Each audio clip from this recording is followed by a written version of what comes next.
Time to play the game. Time to play the game. I'd like to welcome everybody to Wrestling 101 on the Square Circle 101 channel. On this episode, since we don't have any questions, we are just going to let our opinions be known. Since we've been out for 2 weeks, we have a great deal to talk about, and not that much time to get started. So, John, you want to go first? Yeah. First of all, we'd like to apologize on behalf of our absence in case anybody missed us. We had a hectic time getting this together, but we're back, and we're better than ever. Kinda. Well, anyway, first thing that I would like to bring up is TNA's live show is coming up soon, and in which we've been promised a big change in TNA that would change it forever. Travis, what do you think that's going to be? I say they're going to bring in a new talent. Somebody huge. And by huge, I mean mid-card level. Because that's huge in TNA. I'm thinking Matt Hardy. The last huge one was Mr. Anderson, who was not really much in Mid-card. WWE. He was on his way to a world title shot, but he kept getting injured. Calling Matt Hardy to TNA. I don't know if that's the big change. Big Not really change. Big change. They're going back to the six-sided ring. That's what I'm calling. Big change. Big change.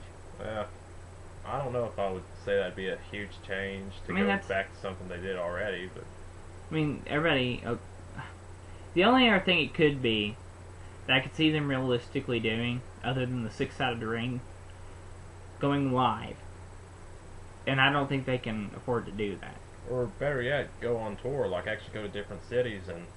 Well, they do that, just not to the degree that the WWE. I mean, they do it for like house shows and like the occasional pay-per-view, but most of it's in Orlando, isn't it? Yeah.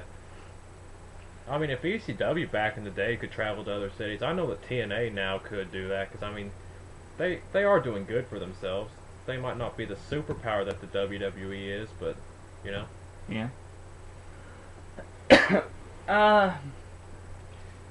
Let's talk a little bit about. I don't know. How about Night of Champions? Yeah, that seems like a good topic considering past Sunday was the pay-per-view. I want to talk about how the WWE's title scene doesn't really mean much anymore to be a champion. True. Most champions now are transitional, what we call transitional champions, where they only hold it 2 to 3, maybe 4 months at a time. And then there are the mid-card champions who rarely ever defend the title. And then you have the Divas Championship, which pretty much means nothing. And the tag titles, which means even less. The titles just don't have the prestige that they used to have. Yeah, I kind of get that feeling myself, really. I mean, like, whenever Bret Hart won the United States title, I thought that's just like a big publicity stunt. And, like, that's not cool, dude. That's like when David Arquette won the WCW title. Yeah. Although, Bret Hart's way more credible than David Arquette as a champion, but. I mean, Bret's a survivor, I mean. And, not to mention, one of the greatest wrestlers of all time, so. But, however, to have a guy that can't do what he used to be able to do, well, at least he relinquished it a week later, I guess. And then he became the Raw GM. And then that completely didn't flesh out at all. Yeah. Which, by the way, speaking of the Raw GM, this anonymous general manager storyline. By the way, we've never given our opinions as to who we think it is, have we? Don't think we have. And you want to... It sounds like you've got an opinion on who you think it's going to be. Don, who do you think it's going to be? There are a lot of names that can be thrown around, like JR, JBL, maybe. I don't see it being Shawn Michaels or anything like that. Triple H, that's a pretty big possibility. But for some reason, I keep getting that feeling it's going to be Michael Cole. I just get the feeling they're going to bite us in the ass, like they always do with these things. To me, if it's Michael Cole, I'll be confused. And I'll tell you why. You see he's getting this big push as a heel announcer, but the Raw GM sometimes makes face decisions, such as overturning Edge's match against Evan Bourne. Well, remember, Daniel Bryan. you gotta remember, even like when Eric Bischoff, who was like the ultimate heel GM, even during his run, he made face decisions in favor of the face superstars. I mean, it wasn't that likely, but he did at times. If it's Cole, I'm not gonna be mad. It's I've watched Cole come and pretty much rise from the bottom of the company and do it all without being in the ring. I've watched him from hosting a review show. I don't remember the name. For that, I'm sorry, but he used to come on Sundays, and he'd host, like, it was him in front of a camera by himself, and he would host highlights of the week in wrestling, and he would talk about it. That's where Cole came from, pretty much. That's where I first remember Cole. And then he grew and became a commentator on SmackDown, I believe was his first gig, wasn't it? Actually, he was on Raw for a while JR was out after having like a medical emergency with his Bell's palsy. Then JR came back as a heel, and he was like doing his own thing, like had his own announce table that said JR's Raw on, and he was going against Michael Cole and the King on commentary. But eventually they moved JR back into his commentary position and moved Michael Cole back into being a backstage reporter.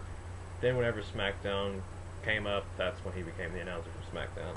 Which, pretty much was where he was kind of stuck in the kind of mid-card hell, you would call it.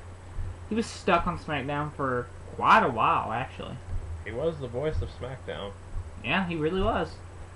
Then he eventually got to go to Raw. I think this run is his first main run on Raw, isn't it? Yeah. And now he's finally getting that push as the main heel announcer in the WWE. And he might even, like I said, be the general manager of Raw. Man, that's huge. I mean, to come that far. I gotta say, I miss the King being the one who supported the heels and was like perverted over the divas and everything. Yeah. Let's just miss those days. I really do. I really miss that King. I hate the current King. He's just not the same without the puppies. Yeah. He really isn't. There was, on the big 900th episode of Raw, he said, "Remember all those times I got to say puppies?" And Michael Cole said, "We can't say that anymore, King." Yeah. Damn PG rating. Shame. Damn you. Or, you know what? That's something we should do for this opinions. Let's recall some of our favorite King memories. Travis, you got one? My favorite? Man. I mean, the countless diva competitions he hosted. God, I don't know. Nothing really, like, sticks out particularly, but just him himself, really. Yeah, I could see that. What about you? I've got one. During the whole Katie Vick thing, when Triple H did the whole thing where he actually put the Kane mask on, and was wearing a leopard thong, and was in a casket with a mannequin supposed to be Katie Vick, and like he pulls out like a fake brain and said, "Oh no, I screwed your brains out." And when that segment was over, King said, "Hey JR, he is the cerebral assassin. He screwed her brains out." That's your favorite part? I just thought that comment was funny. I mean, if you want a better one, I mean, it's your opinion.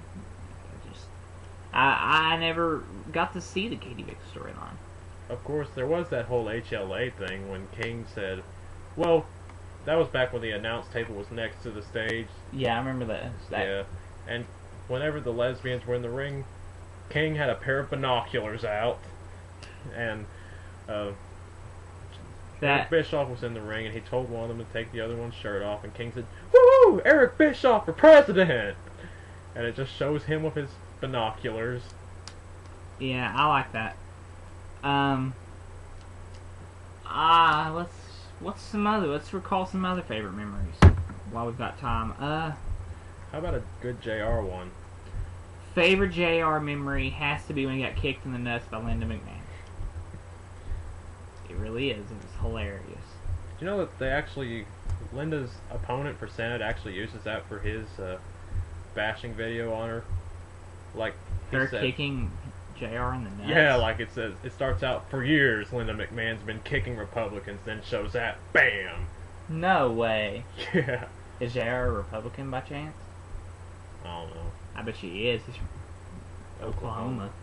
Yeah. But here's a good JR memory for you. We all know JR is the one who gets passionate for the wrestling and gets so into it. Mm-hmm. Well, a good example of that would be at Hell in a Cell at the King of the Ring pay-per-view when Undertaker threw Mankind off the cell, and JR says, "Good God Almighty! Good God Almighty! He killed him!" Yeah, I actually watched that pay-per-view. It's one of the few pay-per-views I've ever seen. And what was weird about it was they sold it like it wasn't supposed to happen. That he gave the remember, ladies and gentlemen, this is not what's the big speech he gives, John, when something like, don't try this at home, and you know what I'm talking about, like when Owen Hart died and all that stuff. This is, you know what I'm talking about. They did that when they were helping him backstage. Well, they were, you know, helping him backstage. Yeah, and JR said something like, when Mankind first fell off, he said, "People will say they know how to fall, but how do you learn to fall off of a 16-foot cage through an announce table?"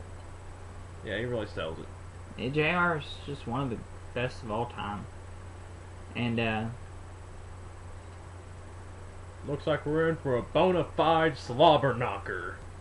Yeah, I mean, how could you not? I mean, it's just almost like Raw is missing its head without JR. I miss you, JR. Oh my God! Look at the carnage!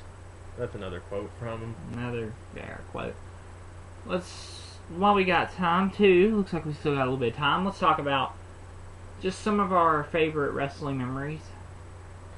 Mine would be the Triple Threat TLC match with the Hardys, Dudleys, and Edge and Christian. This involved four of my favorite wrestlers of all time in Edge and Christian and the Hardys. And they just put on such a show. And wait, which TLC was it? The first one? The Triple Threat. The one with the Dudleys, Edge and Christian, Matt and Jeff. Yeah, there was one at SummerSlam 2000, and the other one was at WrestleMania 17. The SummerSlam, the original one. Oh, yeah. Alright. It really just shows you what those guys do. Not everybody can do it, and they say, you know, it's fake, but you gotta learn how to do a lot of that stuff still. Yeah, I mean, they're actors. They're like stunt men. And actors at the same time. John, what's your, Yeah, I could give you a few, but we got a little bit of time. Let's see. Two that I'll give you three. Number 3 would have to be when The Undertaker returned as his dead man persona at WrestleMania 20 to face Kane after Kane buried him alive. Number 2, now 2 and 1 both come from the same pay-per-view. Number 2 would have to be the first time Brock Lesnar gave the Big Show the F5 at Survivor Series 2002, just because that was such a big deal. Because everyone was saying, there's no way Lesnar's going to be able to beat the Big Show, or give him the F5. And Brock Lesnar went in there and manhandled the Big Show, gave him suplexes and everything, of course, and then finally got him up to the F5. Of course, he lost the match because Heyman cost it, but he really showed his strength during that. And number 1, going to make this quick, that night when Shawn Michaels won the first Elimination Chamber, after being absent for 4 years, he returned a few months earlier, and in only his second match since that return, he wins the world title. Inspirational moment. Shawn really created a lot of those moments. Well, our time's running short. I'd like to thank you all for watching Wrestling 101. Find us on Facebook. We are the Square Circle 101. You've probably found us on YouTube. If not, subscribe to us. We need all the Help we can get. yeah. Ask any questions also. For John, I'm Travis. Thank you for watching the Square Circle 101 Wrestling 101. Later.